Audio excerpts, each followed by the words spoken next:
गोल्डी साहेबांच्या डोळ्यासमोर जे प्रथम नाव आलं ते म्हणजे प्रेमनाथ यांचं. त्याच्यामध्ये असं झालं, त्याच्यासाठी 2 गोष्टी होत्या, की जसं मी तिसरी मंजिलच्या वेळेला सुद्धा उल्लेख केलेला आहे, की जे कॉलेजमध्ये असताना गोल्डी साहेबांच्या नाटकासाठी त्यांनी अंडी आणि टोमॅटो सुद्धा झेलले होते प्रेमनाथ यांनी जज म्हणून.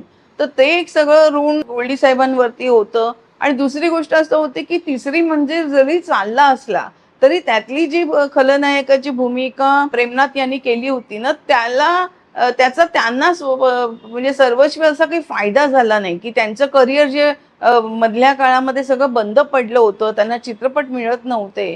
तर त्याच्यामुळे असं काही झालं नाही, की तिसरी मंजिलमुळे त्यांचं करिअरला बूस्ट मिळालं आणि त्यांना पुन्हा कामं मिळू लागले.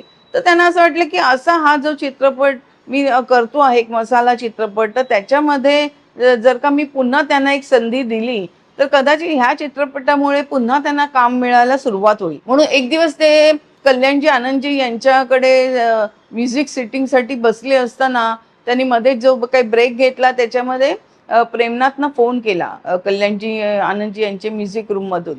तर प्रेमनाथनी त्यांना सांगितलं, की तुला जर का चित्रपटाबद्दल माझ्याशी काही बोलायचं असेल, तर तू माझ्याकडे येऊ नकोस. तुला नुसतं मला भेटायचं असेल, तर तू ये.